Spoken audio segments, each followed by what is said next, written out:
Hello guys, and welcome to this new video tutorial. Today we're going to be talking about past tense. Now, past tense normally is used to talk about things, of course, in the past, things that have already finished, and to talk about historical records, and in general about things that happened in the past, of course. But before explaining how to construct past tense, let's remember a little bit about present tense. To form present tense in the affirmative way, you need a subject plus a verb in infinitive plus a complement. So you create things like you play football. And remember that in third person, you have to add an S, whether you use she, he, or it. So you have she plays football. You have to add an S in third person.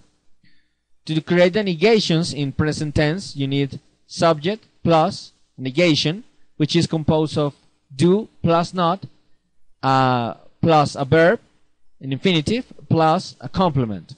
So you have you, do not, that can be changed, comprised to don't, play football, and you have, and in third person with he, she, or it, you create things with she does not, with the change in the auxiliary, something that you can comprise to doesn't, play football. As you can see, there's no S in the main verb because the change has happened to the auxiliary.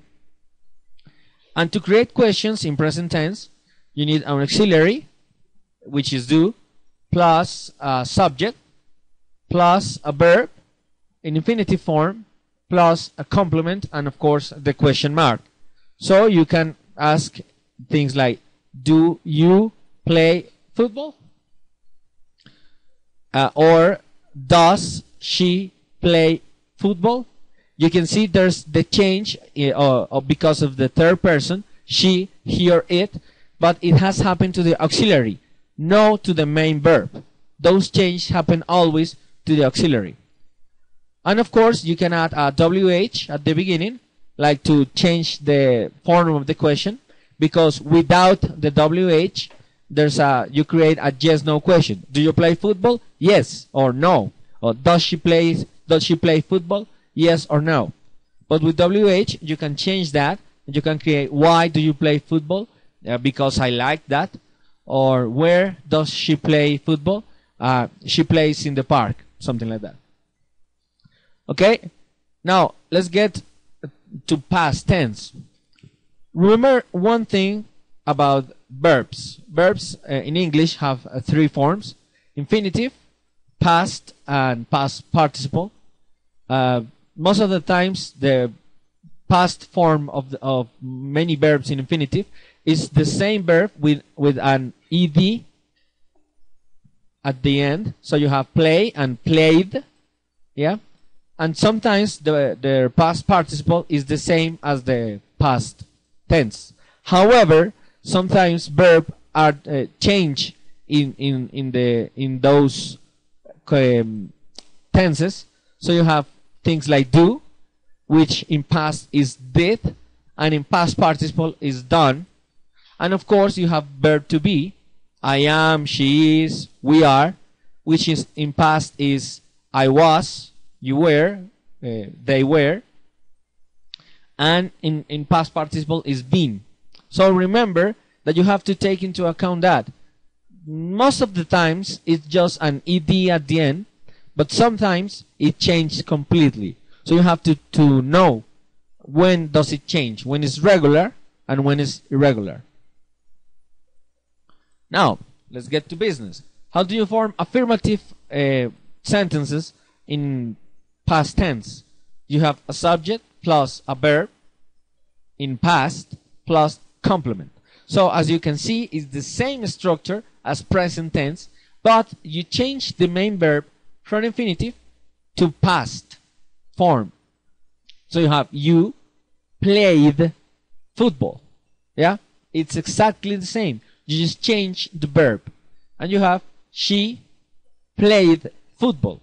In past tense, you don't make any change because of the third person. So there's no third person change. You just use them the same way in all persons. Now, how do you negate that? The structure is the same: subject plus negation, which is do, and in past form, and plus not, plus verb in infinitive, plus complement. So you have you did not. You remember it was you do not, now is you did not. Why? Because did is the past form of do, and the verb in infinitive, of course you can comprise that to didn't, and the verb in infinitive, play and football. And the same things happens with she. She did not, didn't play football. So remember, the change is in the auxiliary in do, not in the main verb. The main verb is in infinitive form, and of course there's no third person change. Now, how do you ask question with that? You need an auxiliary, which is do in past form, plus a subject, plus verb in infinitive, plus complement, and of course question mark. So you have did, do in past form, you play football, or did she play football. Remember again, the change is in the auxiliary, not in the main verb. So you see did, and you see play in infinitive. Of course, as with present tense, you can add a WH to change the meaning of the question. So you have why did you play football, or where did you play football. And remember, there's no third person change. No third person change. Okay, something important is the verb to be. You remember that verb to be is different because verb to be depends on how many people are you talking about, whether it's singular or plural.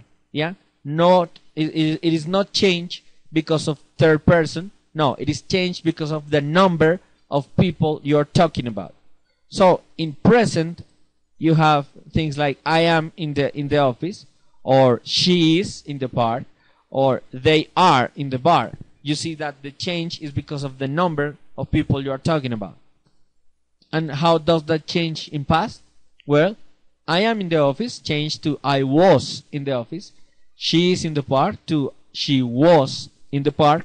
And they are in the bar with they were in the bar. So as you can see, singular is with was. You just have one thing, one word, which is was, and in plural it is with were.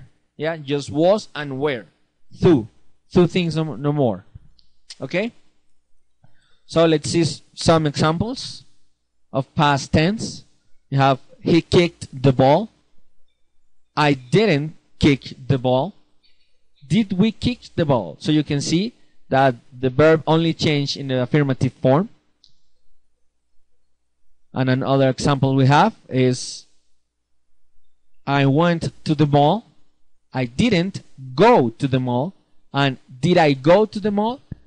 Those three examples are used with the same verb. I went to the mall means I fui al centro comercial. I didn't go to the mall. No fui al centro comercial. Y did I go to the mall? Fui al centro comercial.